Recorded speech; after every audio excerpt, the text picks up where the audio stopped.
Hooray. Hello, everybody. Thanks for coming. I'm John Smalley, librarian with the San Francisco Public Library's General Collections and Humanities Department. While we're waiting for just a few more people to arrive, I have a few announcements to share about upcoming library events and also free COVID tests and vaccination information. After these few announcements, I will turn the microphone over to our beloved poet, Kim Shuck, who has been leading these Poem Jam poetry readings with me since 2018, and as you all know, whose birthday we are celebrating. So I'm going to share my screen with you.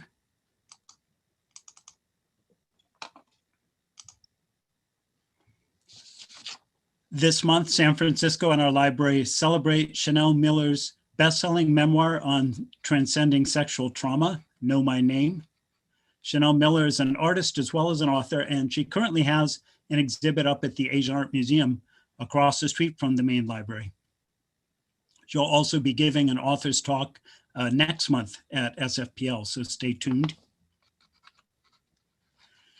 On February 21st, San Francisco Creative Writing Institute authors read aloud their responses to the coronavirus pandemic. Featured readers include Paul Corman-Roberts, Holly Hardy, Alexander Kostoulis, as well as San Francisco's 7th and 8th Poet Laureates, Kim Shuck and Tongo Eisen-Martin. The following day, February 22nd, SFPL's On the Same Page Book Club will discuss Namwali Serpell's acclaimed novel, Old Drift, which is a fantastic reimagining of Zambian history, past and future. You've probably heard about SFPL's to-go program, so you can reserve and pick up books, DVDs, CDs, magazines.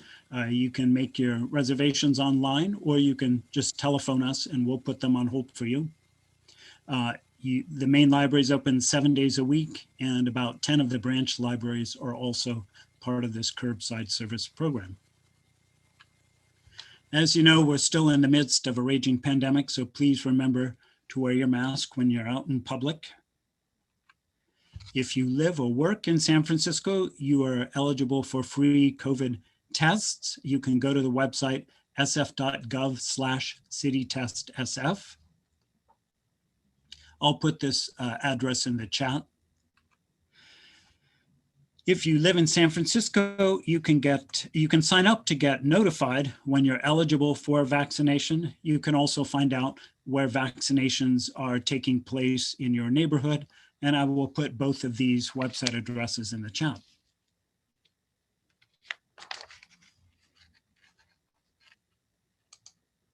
So that ends my announcements. I'd like to turn the microphone over now to Kim Shuck. Please give a warm welcome to Kim.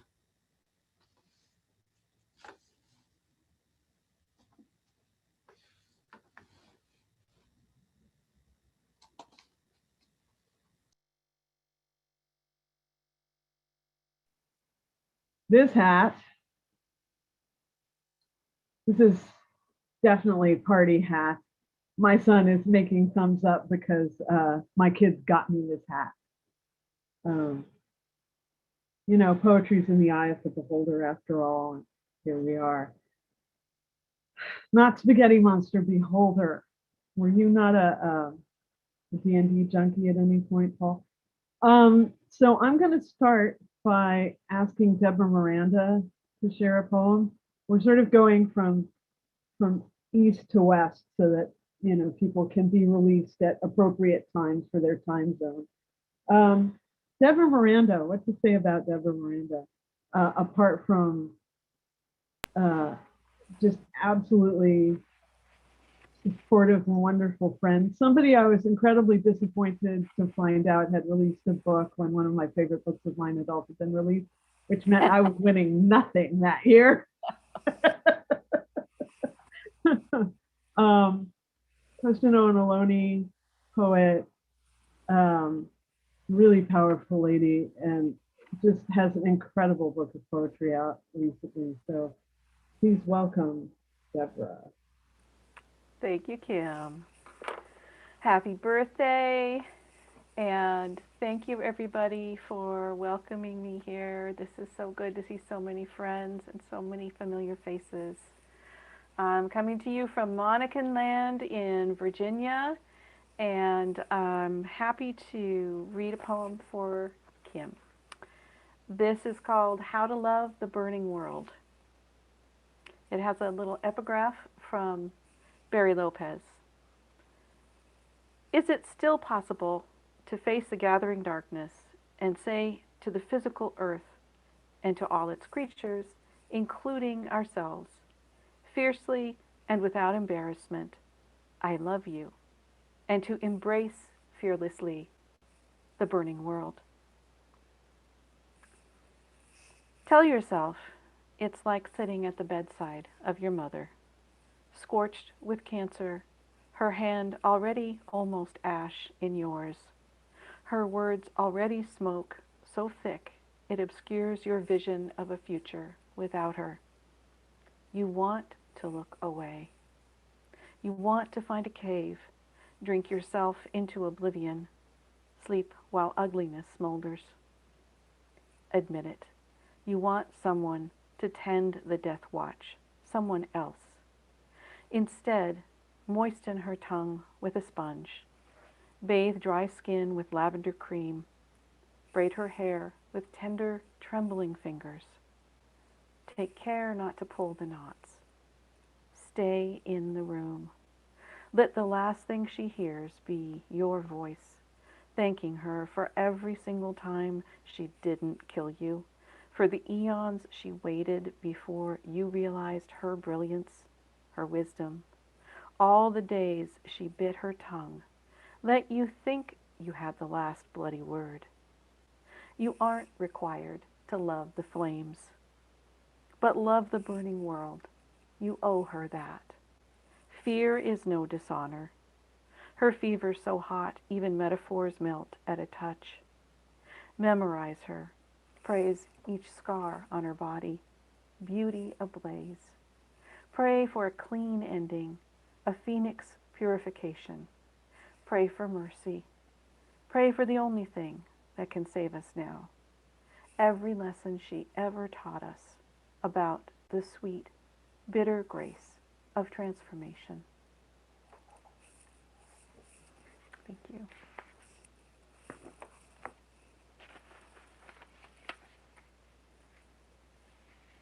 Yeah, I'm an expert. There I am talking while muted. Thank you so much, Deborah. My pleasure. There's a trick about listening and hosting at the same time that's sort of relevant to playing guitar and singing at the same time. It's a bit of a trick that you know with practice. Apparently, I might get better at it. So Malaya, do you have a poem with you? I don't remember if I'd asked.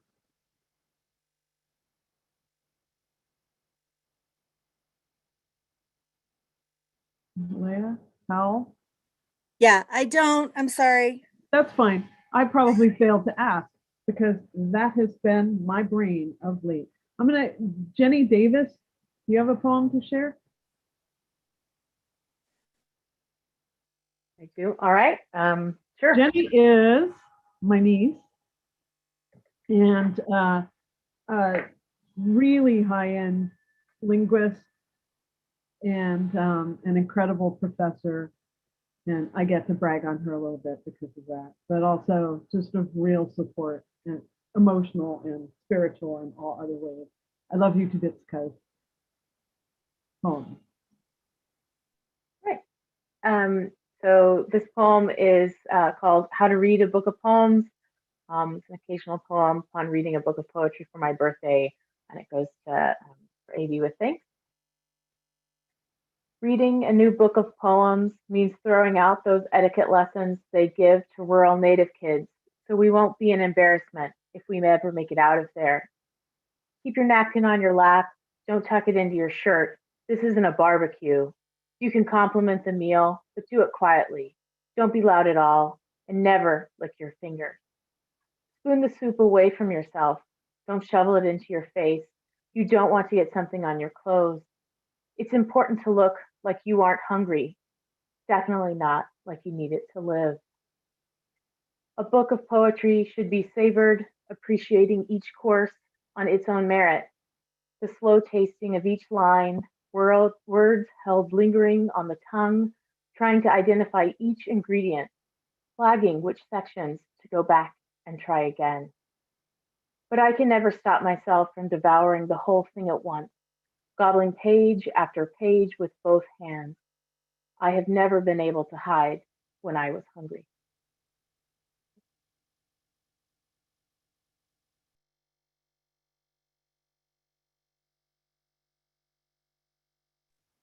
There we go. My computer runs on hamster power. So if occasionally things take a moment, I have failed to give the hamster enough kibble, which is all my fault, but there we are.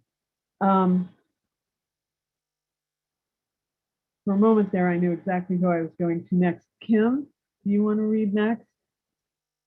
Kim and I have decided we are absolutely cousins of some sort. We haven't quite tracked down what the connection is, but it's very likely anyway, because if you are Cherokee of any kind, you're probably cousins with every other Cherokee. We just don't know. I think I'm unmuted. If I'm going to read one poem out of everything, I'm going to read my poem that I wrote for you because it's your birthday, or at least, you know, your belated birthday. So we're going to celebrate you. So if because I am a mutt, I mispronounced something, I apologize ahead of time, but I think I have this.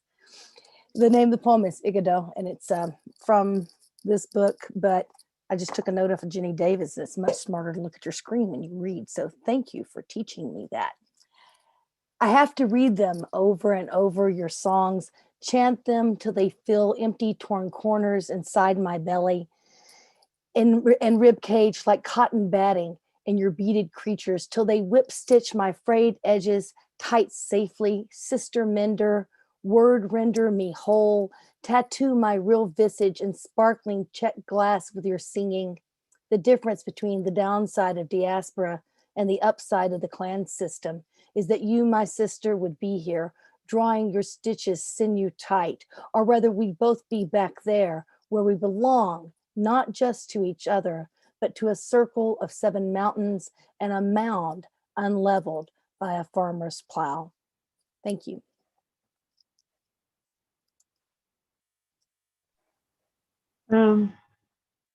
I've spent a couple of years denying compliments of that sort.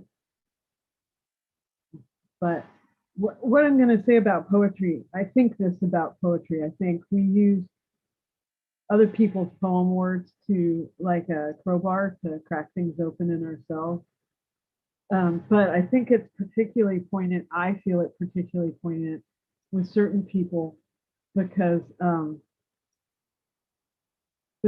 we rhyme in our heads, you know, that our thoughts rhyme without ever having, you know, with not necessarily having grown up together and without necessarily having spent as much time as we would like together. But I really thank you for that. Who else is here? I reserve the right to be a little scatty today, and I'm probably going to get fairly emotional at various points because that is the thing. Okay, Kimi Sugioka, I know you just kind of got in, but I'd love to hear a poem from you, my darling.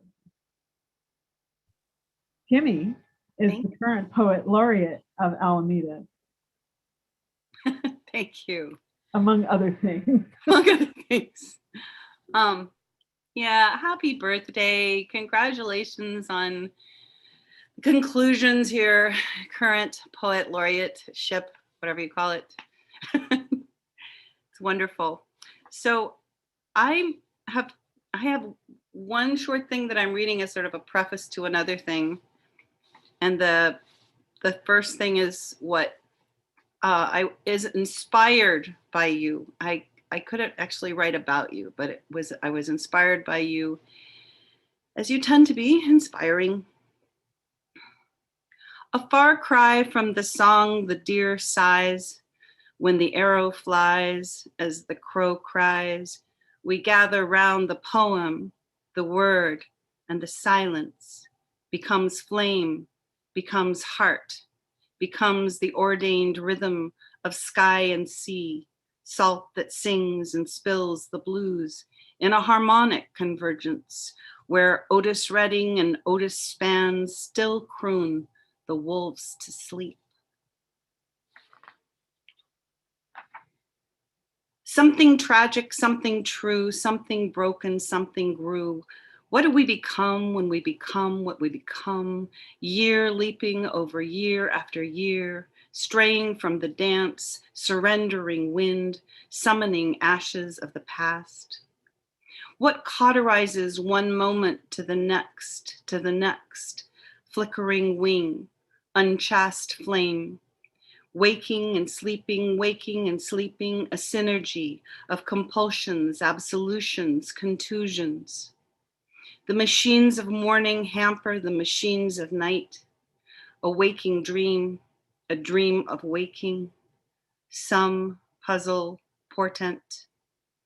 Lift the wing, fan the flame, wield the clock, becoming, becoming, becoming. Thank you, Kim.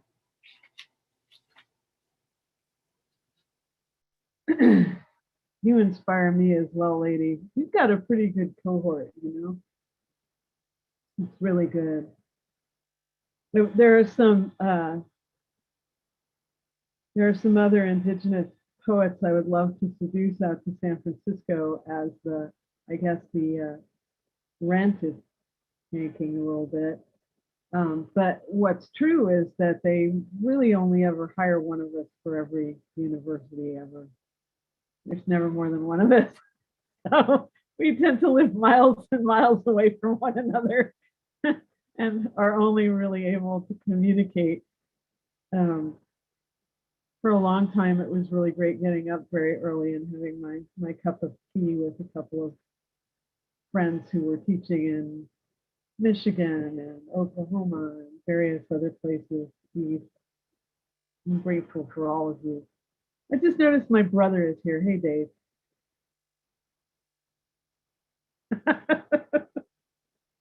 That's my baby brother, y'all. Paul Corman-Roberts. Share me a poem, my darling. That's right, because like Kimi and I are neighbors, so if you're keeping to the geographic thing, then I'm absolutely the perfect person to be next.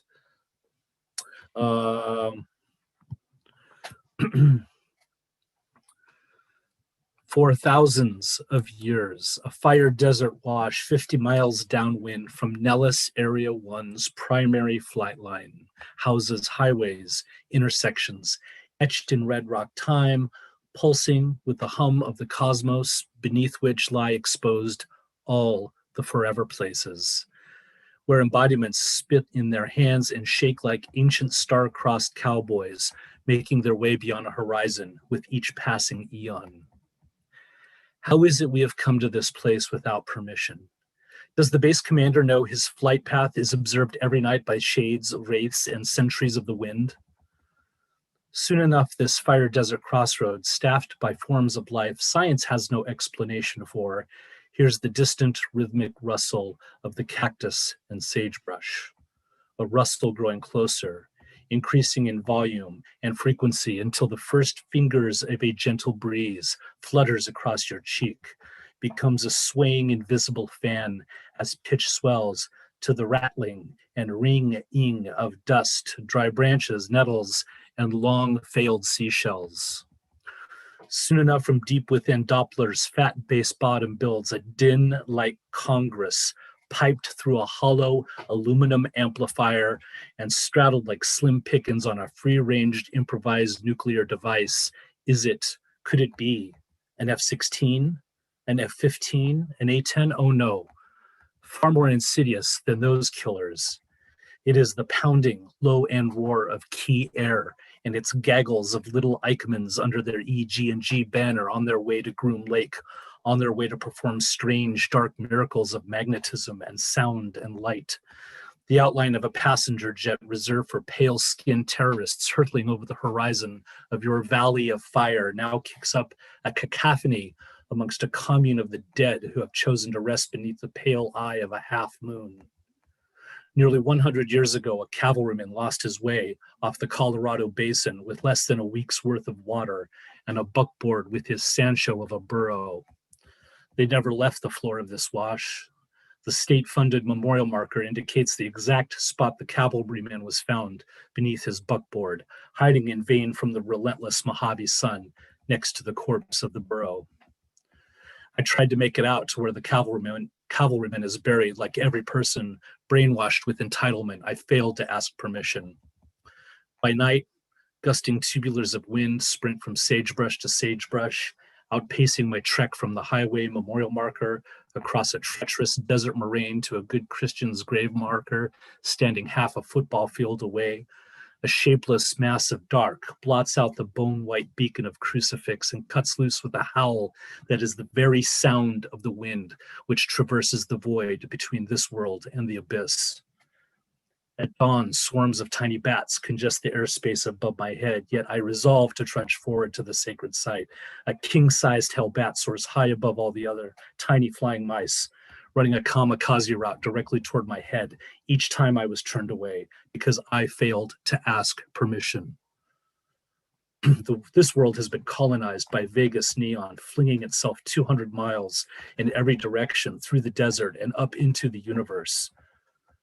And soon enough, in one peak moment, the key jet reaches a point directly overhead and the phenomenon reverses, an inevitable shift. The pitch of the jet engines drop. The wind falls away. The plane lights now grow smaller and smaller till they blink out over the near mountains, which all resemble medicine men sleeping eternally beneath the humming, singing galaxies and suns of God. The roar of Congress fades north, and before it is completely gone, the last thing you notice is the rustling of the sagebrush and cactus and other foliage, as it is already settling down, not finishing until all the other traces of the flight line have passed. And soon enough, all that is left are the watchers and the wraiths and the guardians, whom some may call shapeshifter or vampire or ghost of a burrow, ensconced in the Red Rock Highway, wash of starlight and the watched for thousands of years. Thank you.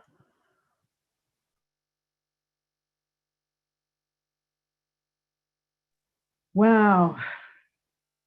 So for those who don't know, Paul Corman-Roberts has been my good right arm for this adventure of being the Poet Laureate of San Francisco. My first right arm was Thea Matthews, who has now gone on to do a degree in New York. So when people say that I've done a great job, they need to keep in mind that a lot of the job that I've done is due to community, which is the way we do everything in my world.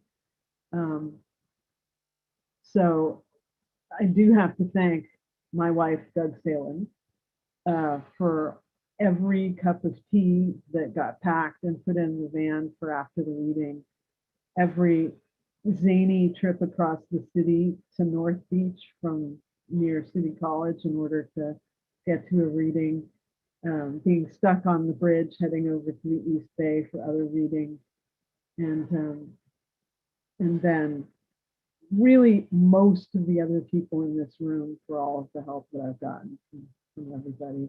For Avacha, for years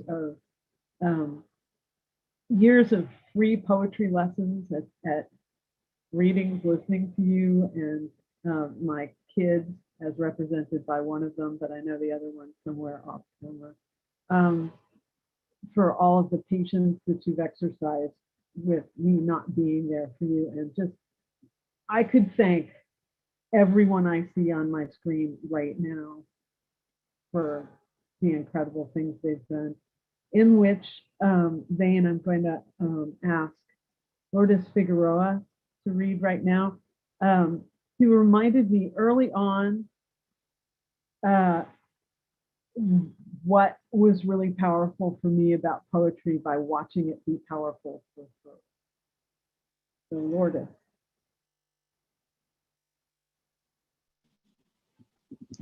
Hello. um, well, the host has probably before. Would you like to? Yes, I mute myself. Oh, sorry. Hello, good evening, and feliz cumpleaños, Kim. Thank you for inviting me, and yes, I'm gonna go and read the poem. Very grateful for you, for your friendship, for what you continue to do for the poem. True shepherd of the word, the community, and those all around us. And you know, I got to meet all kinds of people because of you, but I know I'm quiet, and I'm very grateful that you just always pull me out. So and here's to true love. So I'll be reading some new work, and it's part of a long poem, and here we go.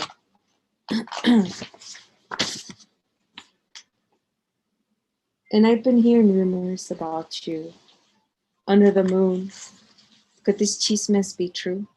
About the sweaty angel we both ran into, who was collecting all the flowers that bloom upon the summer's departure and autumn's arrival, right by a ballpark, a small town's ballpark, the kind of town that has one stoplight, one main street, and the smell of mowed alfalfa. And we took them home, and we both slept with the angel's body, licked the sweat, sweet bubbles of their wings, off their nose, off their back, off their middle, right there in between their breasts. We both licked and sucked their nipples, and their nipples were brown and supple, and it felt good on our tongues, our sucking lips upwards towards the light of a moon or a star that is the sun somewhere further than Jupiter, as near as Mercurio, our tongues salty with each other's flesh, our wet woman flesh. The echo between our buildings was the echo of a human chest, and La Llorona drunk on the chirp of a hummingbird and the wetness of a Hatsa flower, a flower that blooms at the end of Jerusalem's summer, a flower that is impossible here, like the impossible roses Juan Diego gathered up on the mountain of Tepeyac. O Tonantzin, I lift my eyes to the wisp of clouds. Can you tell how alike we are? How honey drips in the same amount of time as your time. Can you feel how tenderly fragile a flower's petals are? Their skin so soft. What were we trying to shout? If not warmth of skin, if not my face on the curve of your neck and between your legs, my face felt so warm. You felt so wet and true, and the song of La Llorona bounced. My curves bounced, your skin bounced. We were like two whole bodies of a tribe of roses, hatsabs, and marigolds, all of us, all of you, all of me. Thank you. That's it. Thank you. Yeah, it's taking me longer than normal to find my unmute button, but there we are. That's today, and that's how it is. So I saw out of the corner of my eye, Miss E.K. Keith. There you are. I was looking for your name written down again. E.K. Oh gosh. I have a lot of friends I've made through poetry. E.K. is better organized than me, and she's also cooler. And does really noble work in that she works with high school students who would drive me bat crazy really quick. I only had a couple of them in my house at a time, and didn't have to deal with them 20 at a shot. And they still, on occasion, rattled my cage a bit.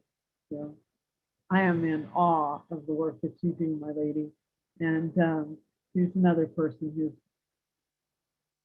here's the thing. If I am ever desperately in need of a reader at a really last minute, Keith will come out for me. And that's a valuable, valuable thing. Thank you, my darling. Share a poem, please. Also, this is another person whose birthday needs to be celebrated because and Kimmy too, right? There are a whole bunch of us Aquarians right here in this room, yeah? Yeah, so not just my birthday, but a bunch of them, but also EK. Let's hear it now. Hey, everybody. I'm sorry I was a little late. I've been working from home and I was still working. And then I looked down at the clock and I was like, oh no. So, you know, I don't have a poem about it yet, but I have been noticing a lot of writing that's coming through the internet that's vilifying teachers and kind of describing us as monstrous people who are lazy and don't care about children. And it's been really fascinating to me, particularly since 10 months ago, we were heroes. So I don't have a poem about it yet, but I thought it was worth it to mention that. I have 3 pieces that I've picked out for you today. And this first one is called Lies That Pass as History. Lies that pass as history are the worst kinds of lies because they linger like flies on rotten meat, maggoty thoughts eating into the brains of young people who grow up and don't know that they are lying to children who grow up and don't know that they lie to children who grow up and don't know what's true or how to even recognize an honest face. But I'm learning truth by reading history that doesn't tell only one side of the story. I can't help but think of genocide, forced labor, slavery, people expendable, thrown away casually as wiping up water with a paper towel, a waste. It's confusing. See me now, the look on my face, mouth open like a fish, swimming the murky waters of history, and the lies that pass. Tell me something real. Tell me something true. I don't want your history unless I'm part of it too.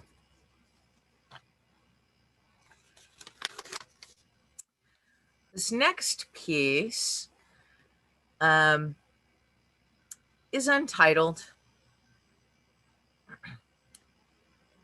Money comes and goes, unless you're a billionaire in tech, of course. And the money never goes. It just comes. But I'm not a billionaire and I'm not in tech. I'm more like a lab rat, something for the AI to play with. It's unlikely that the billionaires who created our problems will solve them, as that would interfere with the money that comes so easily through their attention extraction business model. It's brain fracking, data trafficking, efficient advertising. And that's how our money goes.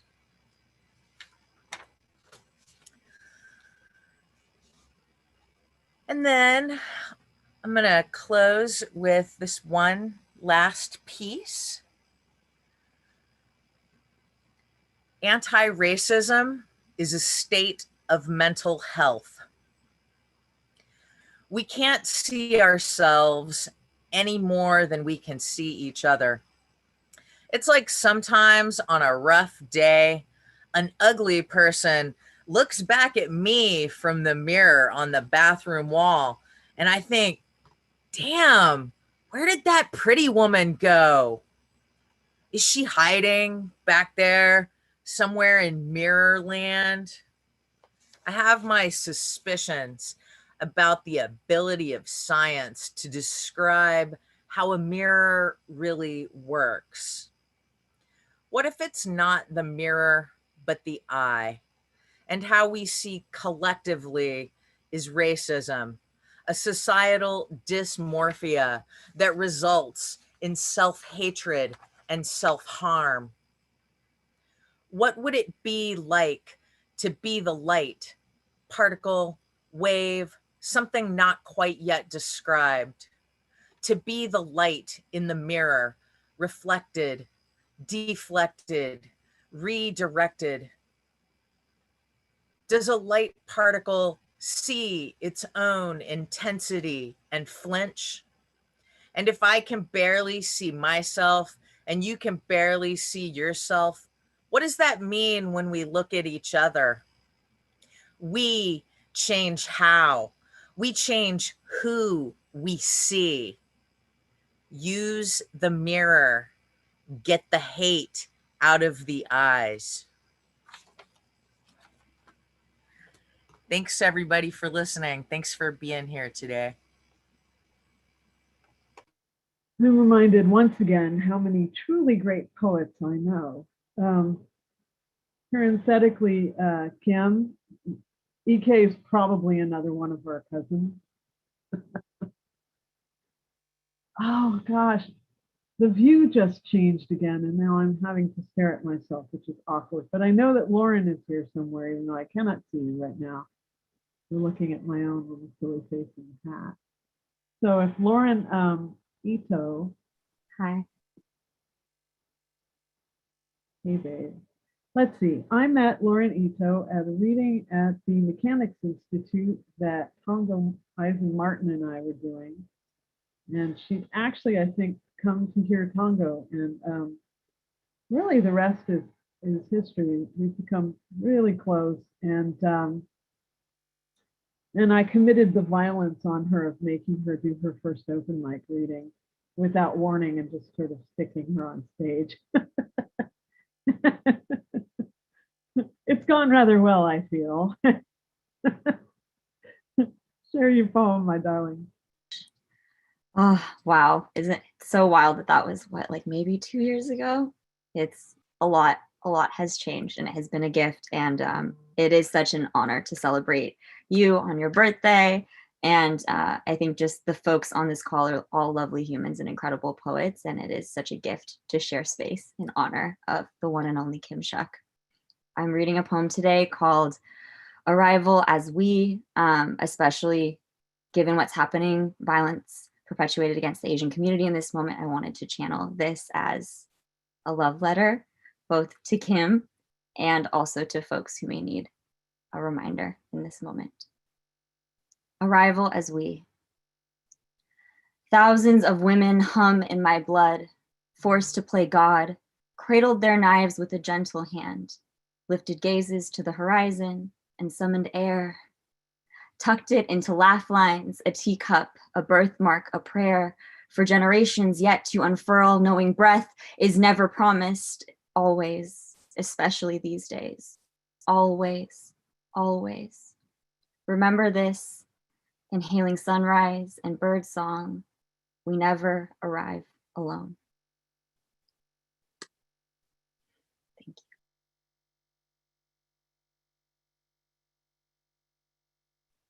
you. Thank you so much.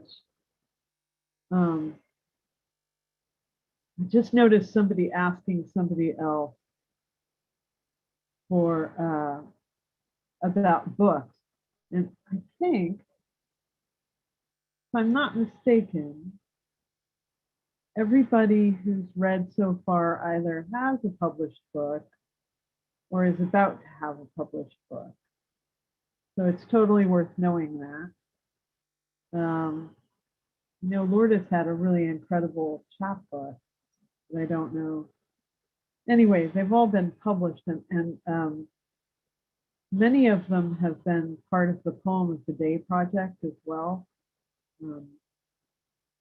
So that wasn't a requirement, it's just kind of happened.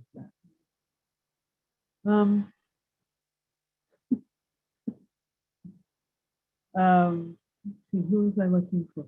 I was going to ask Denise Loeso if she had a poem to share. She's looking at me like, honey quiet. Thank you for asking, and I do have one short one, and happy birthday. planetarium experiment. Fold the globe of the heavens in half at vortex of the Milky Way. The zodiac meets at equinoxes, Aries the ram tips Libra's balance. At solstice points, devil goat Capricorn chases the scuttering crab. Comets shoot across planets' orbs and stars fall into creases. Babylonian creatures mix with Mayan jungle animals. A golden-rayed Peruvian sun wanders Norway. Pray to gods of gravity to untangle chaos, to smooth stars back into place, curve to refit. Thank you. Thank you. Denise Loeso was the Poet Laureate of Kansas. She's also a publisher and published a chapbook length poem of mine called Whose Water. The publishing house is Mammoth Publications. Totally worth looking her work up as well. Amazing. I'm going to do a different thing now. I'm going to ask that I'm feeling a bit, you know what the problem is?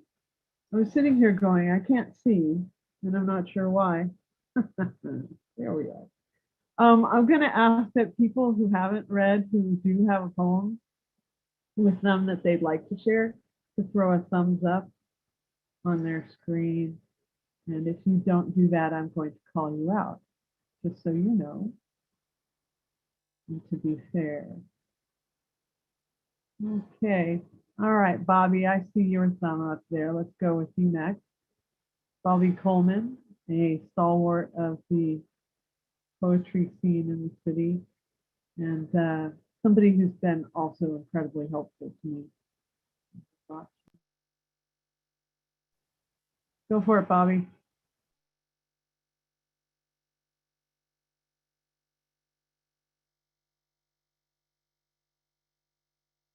Can you hear me now?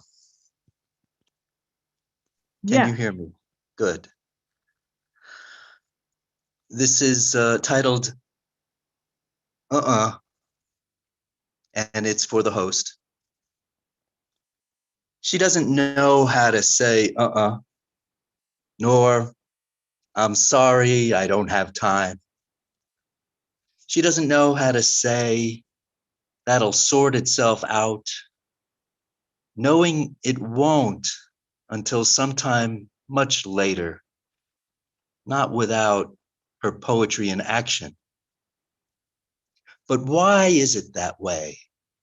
Why is it? Can we see it in her eyes?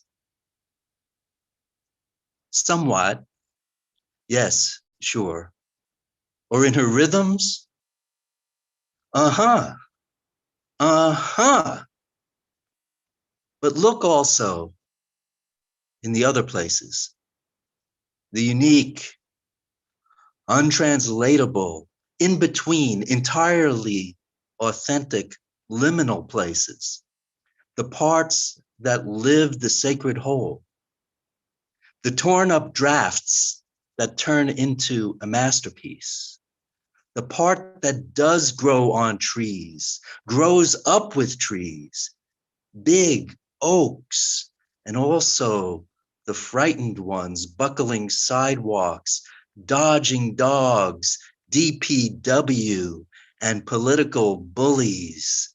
It grows too big for this world of greased palms and birch rulers, like a plant that thrives, like a healthy young person's feet, now ready for the new shoes she will fill while growing and going further.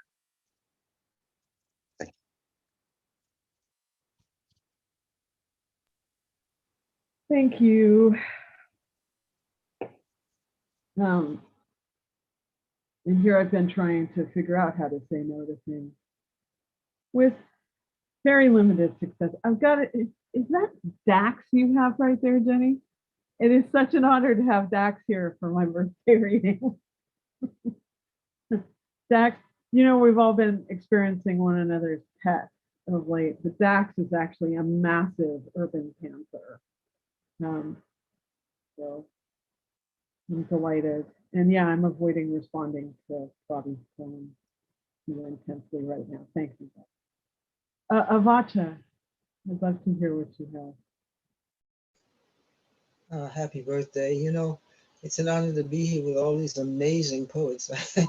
What can I say? Anyway, I just wrote, so I don't usually read something that I just wrote, but this one, Kim and I have spent a lot of time talking about a lot of the folks that a lot of other folks have forgotten. And so this one is called Never Alone. We have never been alone. Marcus Garvey, Arturo Schoenberg, Ida B. Wells, Dessalines, and Queen Nzinga, and all those other incorruptible ancestors who showed their contempt for slavery and servitude by spitting in the face of evil, jumping overboard and freeing their souls, proud, unchained souls whose restless spirits still roam the ocean's floor, stamping their presence on our dreams and minds and hands, revealing their essence and creativity all over the globe.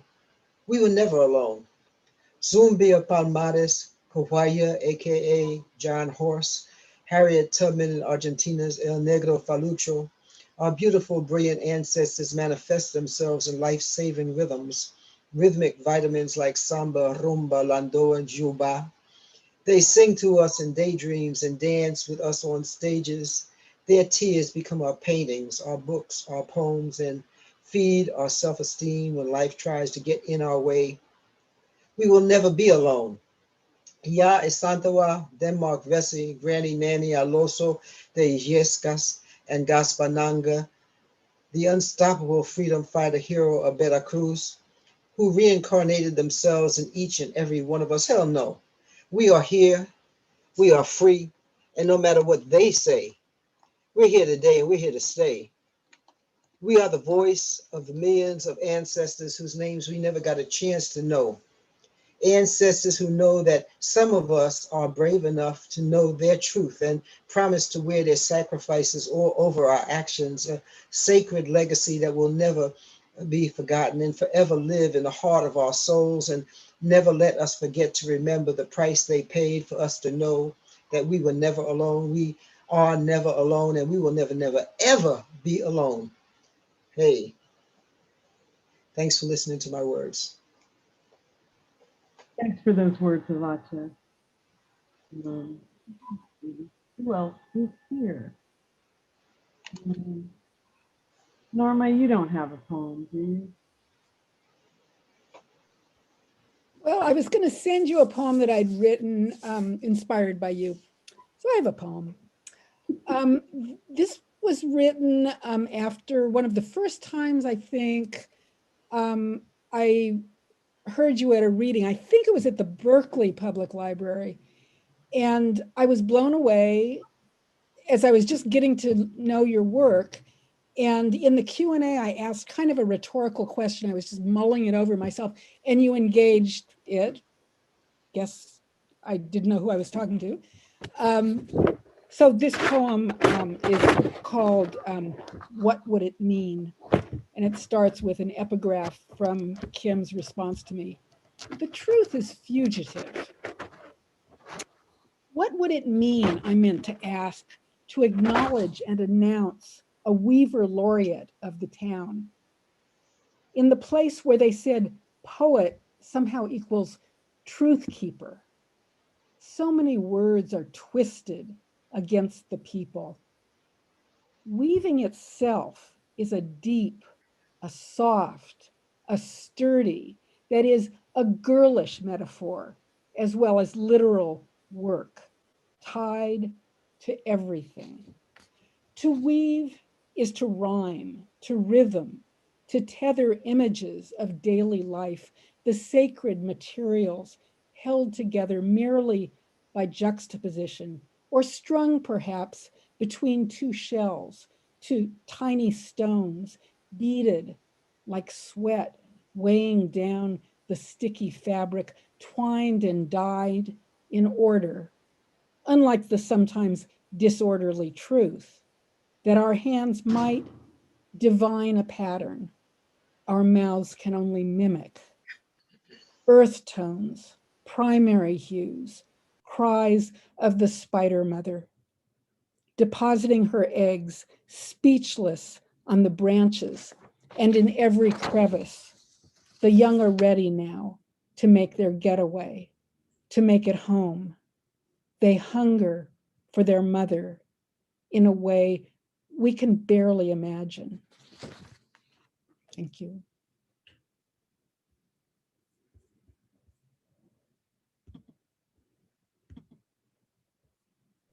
My screen did something really creepy just now, which is it went completely blank just as you finished. And so I was like, ah, now what do I do?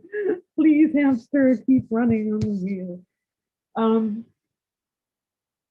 There are other poets here, one of whom I'd love to hear, but I don't know her well enough to call her out, Florencia.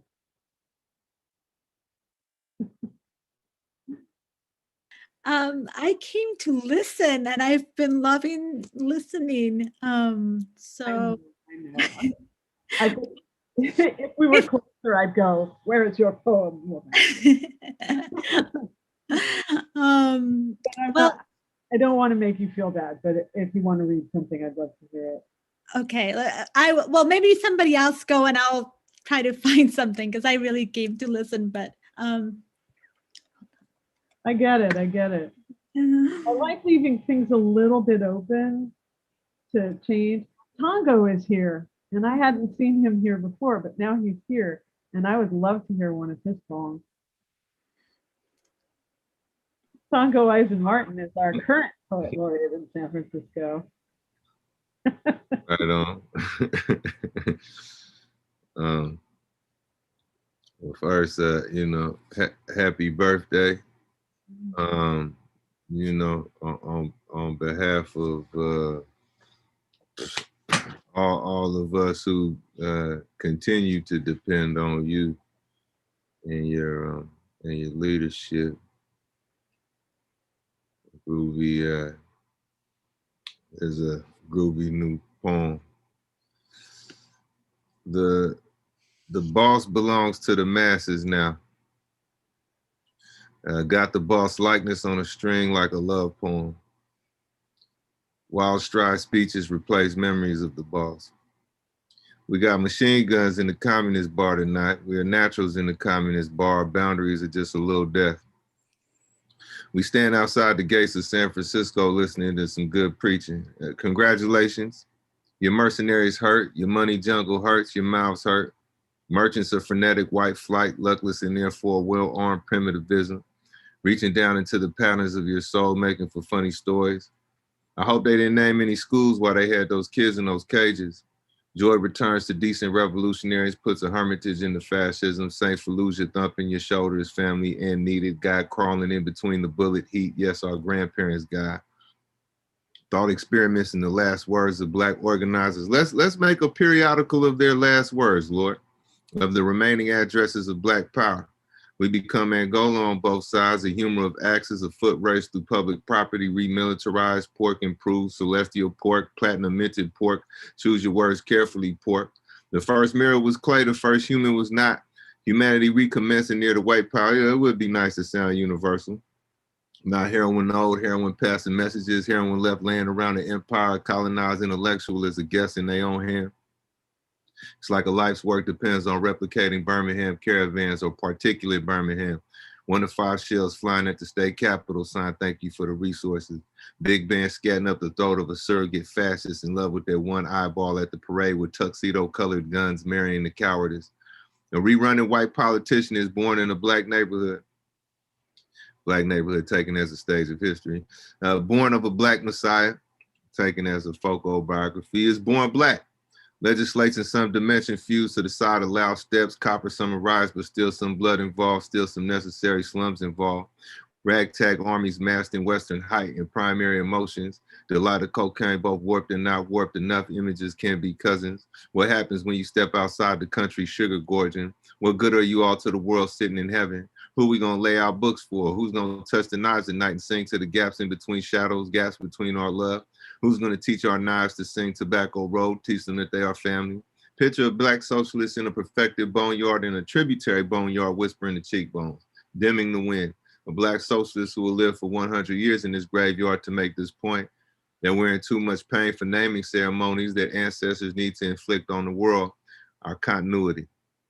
1,000 good deeds decorate the 20-year police precinct janitor, a janitor who called it, who needs slides but not like you, telling you of a half-dead humanism to pass the time, a math teacher in a little red book. I used to dream of revolution and even enjoy the dream. Right on. Happy birthday again to the almighty Kim Shuck, you dig? One of these days I will manage to convince people that the might, any might I might have, is loaned in very small pieces from everybody. It's an honor to have been able to wield some of that, you know? It's a huge honor. And it was weird to realize how intense it all was. So they announced that I was the Poet Laureate of San Francisco, and my sons decided to take me to dinner. So we went over 24th Street to go get burgers because I am a simple creature. And so I said I would like burgers for dinner, which I don't eat as much anymore. The burger joint. Somebody sitting on a bus stop said, "Aren't you the new Poet Laureate of San Francisco?" And it was the same day. And I went, "Yeah." Like, "Well, congratulations." Okay. Then we get into the restaurant and we're sitting there, and a former student of mine is there and with his parents, and he mentioned it, which made more sense to me because you'd think people who'd studied with you would recognize your name and the piece of information would stick. But then we ran into an old friend of my partner's who then mentioned it. And I thought, is this really going to be like 3.5 years of it? Is that really what it's going to be? Because I got to tell you, Doug is really my social credential, my human credential. I would sit under my desk pretty much all the time, reading books and writing books if I didn't have to be in public periodically. I'm not the social one of the litter. David, in fact, who is sitting there, was the social one of the kids, not me. He's also the funny one, which some of you are going to find difficult to believe, but it's very true. So the family humorist. So then we took a trip across the country, and a friend of ours, this is how I met Malaya Powell, actually. And I thought I'd met her before. So when I was planning the trip, we were invited to supper at their place up in Taos, and I said yes. And I thought we'd met before because I can't keep things straight, as much as it does look like I sometimes keep things straight. And a friend of ours booked us a room in a hotel in Taos because it was all very complicated, but we got booked at this room. And as I'm checking in to dump our stuff out of the vehicle so that we can go up and eat dinner with Malaya, which was spectacular dinner, by the way. It was really remarkable. I'm checking in miles from home, and I'm having no problem with the woman, and everything's working. And I had anxiety because it was an expensive looking place, and I'm essentially a poet, you know. So I'm ID and I have the thing. So we've been eating in the car, so my scarf is like covering the taco stains on my blouse. So I can't seem to eat these days without dumping food, usually a sauce, on mostly my right breast. And the person who was checking in somebody down the counter says, in this really loud voice, in colonial New Mexico tile work room that was vast. Aren't you that poet? And I went, I'm a poet. You're the poet laureate of San Francisco. And I'm sure I turned absolutely purple because taco stains and tired and driving for a very long time and headed off to dinner and checking in, and everybody looked. And it was a moment where I was really unhappy, but I should have predicted it because as we were pulling in, there was a rabbit in the parking space that Doug pulled into, and that is always a sign. So a voice behind me that I was pretty sure I recognized said, "Is this the first time that's happened? How long has this been happening to you?" And I turned around in the midst of saying, "This is very new." And I don't know for sure, but I thought it was Terry Gilliam, at which point now I really can't talk because this is one of my big heroes in the world, right? And whoever it was looked at me and said, "I have found it useful to have a character to play when things like this happen. It makes it a little easier and then I'm more prepared." And I went, and he said, "Do you know where the vending machines are for the candy bars?" And I said, "No. There's a sign right there that says that washing machines are off that way and they like to keep the coin operated stuff together generally." So, and he nodded and walked away, and I still don't know if it was him, but I'm pretty sure it was, which was a really terrifying moment. And then we had to try to find Malea's house, which is just exactly out past where GPS will give you information. She is about 5 houses. Like when I say exactly, GPS failed 5 houses before her house. So we were like driving up and down her little road going, it's somewhere right here. And then they stepped out of the house, so we knew it was true. So the whole Laureate thing of San Francisco was a much bigger deal than I thought. And when I agreed that I would do it if I was chosen, I kind of thought it was what I'd been doing, just more of it, organizing poetry and doing those things. There's something remarkable about basically saying something to somebody that they suspected all along, which is your work is as good as anybody else's. Read half as fast and twice as loud as you think you have to. Take a deep breath. The microphone is yours and the audience is on your side. And really, that is the trick to being a poet. That is all of the trick to being a poet. And people are remarkably grateful for hearing that little thing. So now you have all of my secrets.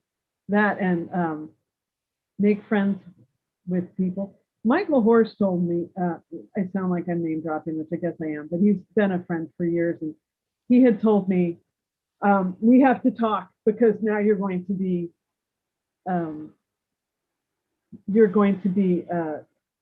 not famous, but something like it. And I thought it was really funny because I hadn't thought of that. And he said, so I have to tell you who you have to be nice to. And I said, okay, Mike, who do I have to be nice to? And he said, everybody. You have to be nice to everybody.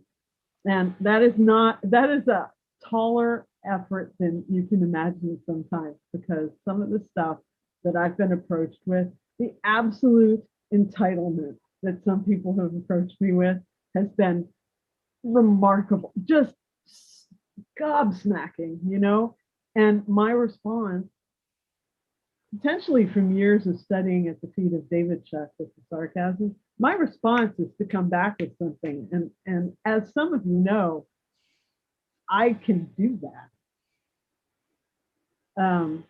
Dealing with hecklers is not that big a problem, but you kind of have to swallow it a little bit.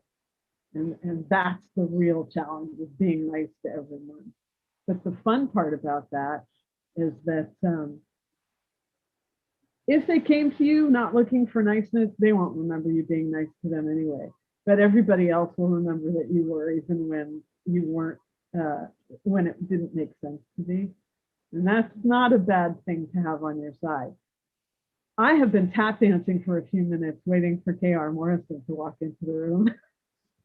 And she has done that, so I don't have to tap dance anymore. Hey, can I do something really quick? Yeah. But 1 second.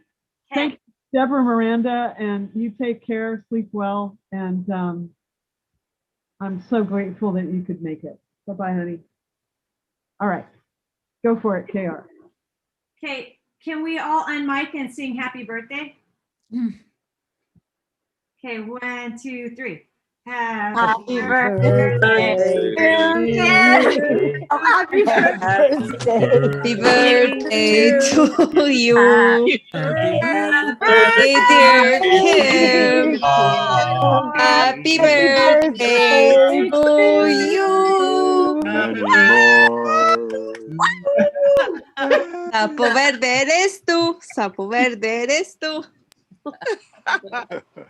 Love you. I'm gonna channel your wish, so think it and then I'll blow.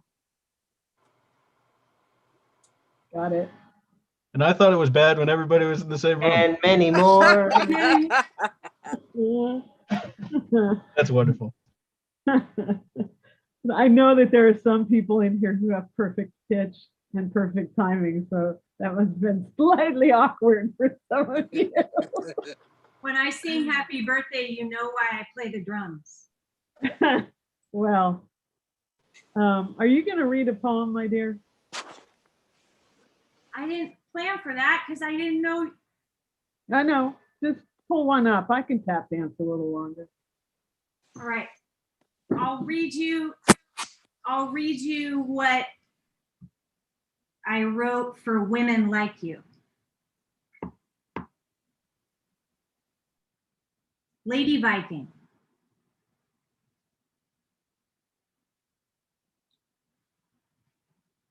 Where is it? There we go. A tall and lanky woman with rings on every finger once told me that her lungs warehouse snare drums closest to an artery that one-way streets to her decisions.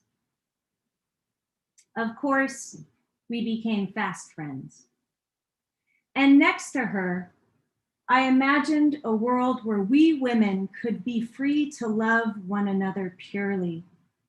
The kind of friendship that when holding hands, rings go forgotten, fingers grow confused.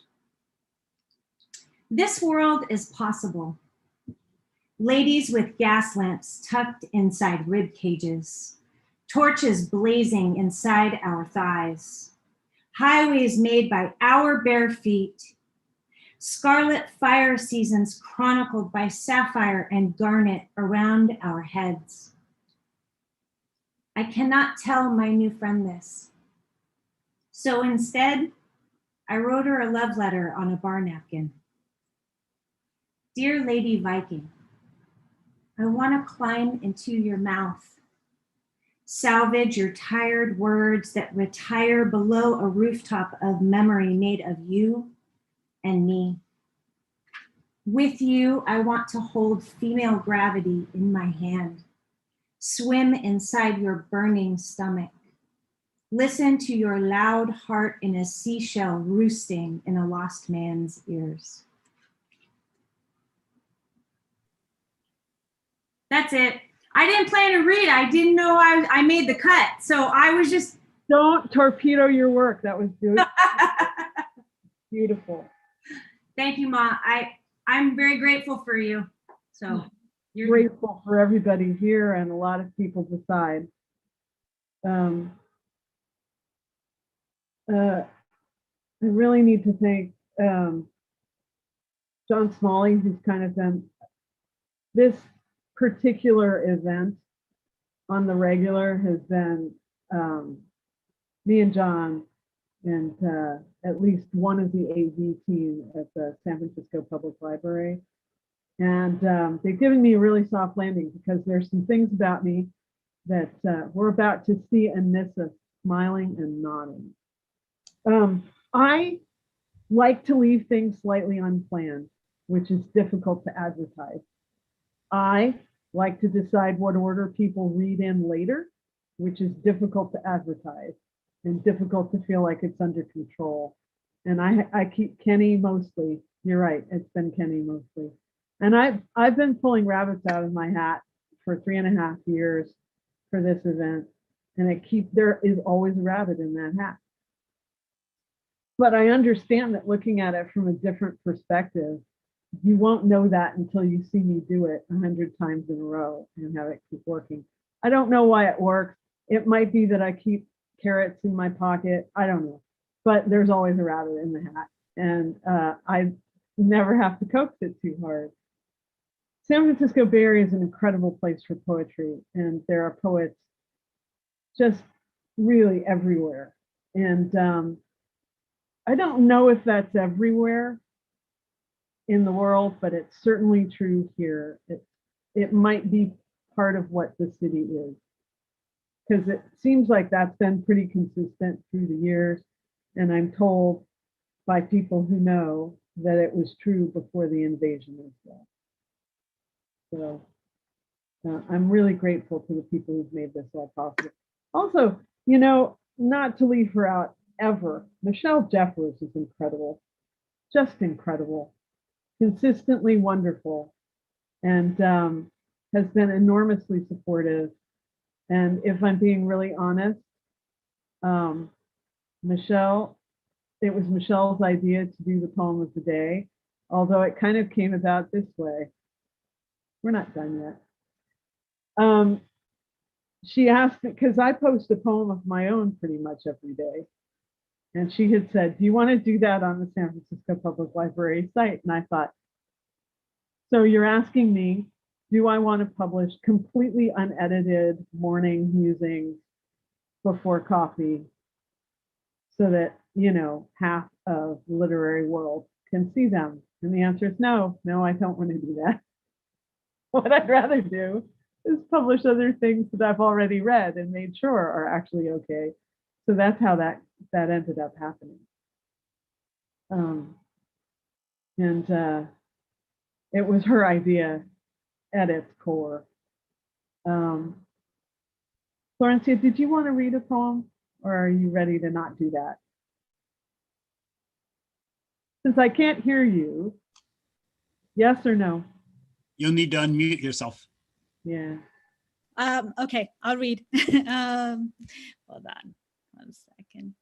I don't, okay, I'm gonna read a poem that I read for an event that Norma, I think, and Kimi, we were at in front of the ICE facilities. It's a very short poem, so I'll read it in English, and then I'll read a new version of this of the poem in Spanish. It's very short. Okay. And it's a poem about, I guess, the importance and the limitations of words. Lullaby. Eyes and trees, and maybe a bee. I know words will not stop the armies or the tortures. And these days I think of little besides. Still I draw imaginary trees.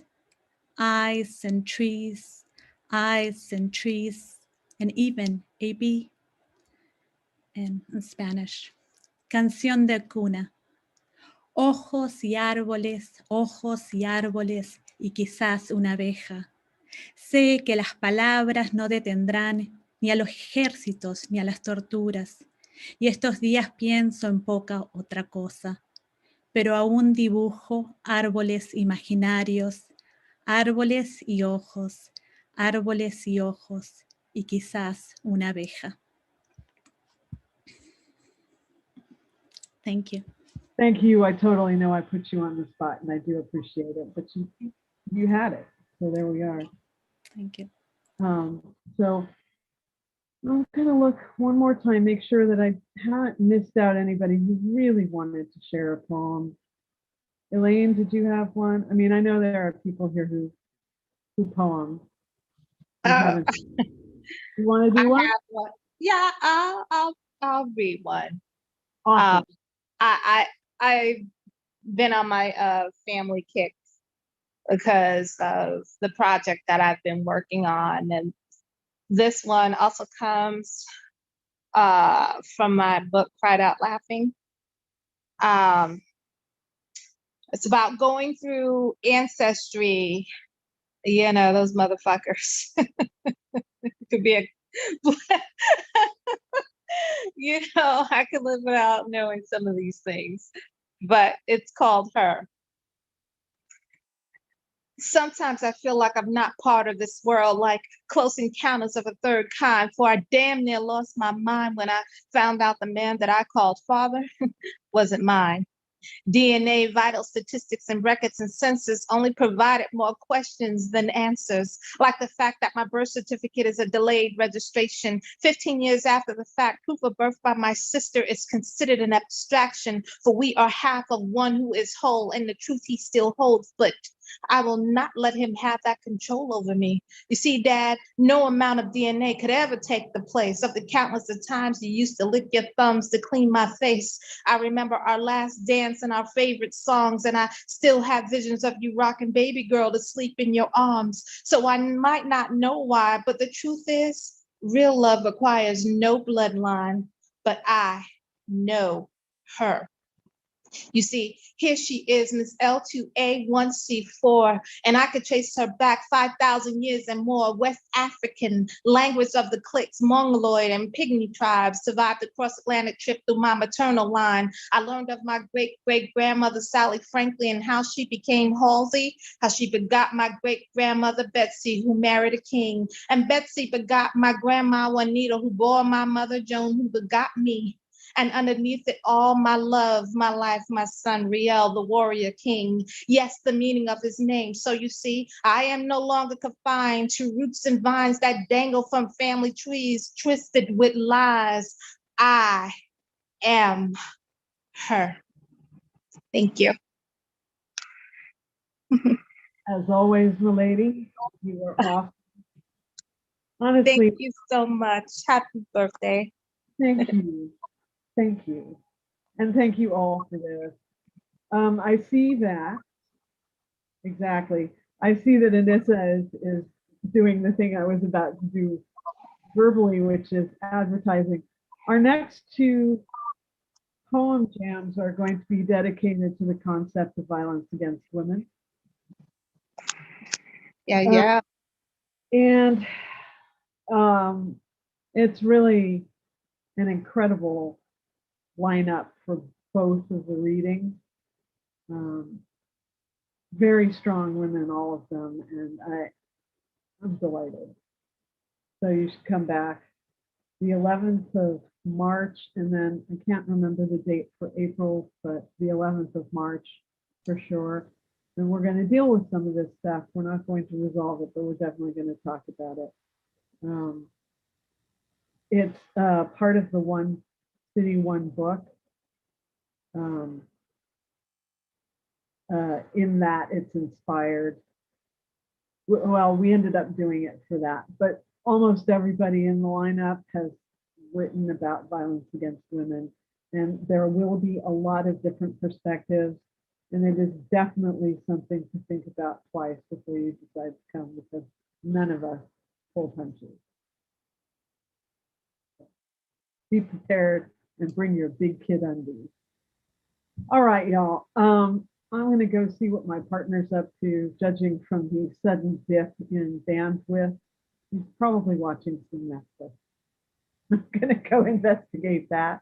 I love you all, and I'm grateful, and thank you for making me miss people a little bit less.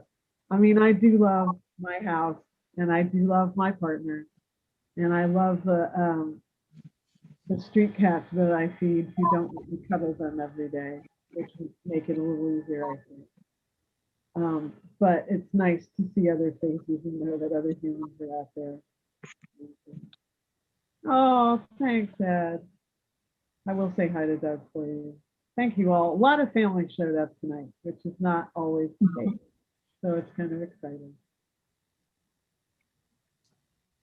Take care, everybody. Come back next week. Thank you, Kim. See everyone on March 11th. Hey, happy birthday again. Happy birthday. I will see you on the 11th. Happy birthday. Love you, Kim. Happy birthday. Happy birthday, Kim. Thank you. Oh Love you, Kim. I love you. Happy birthday, Kim.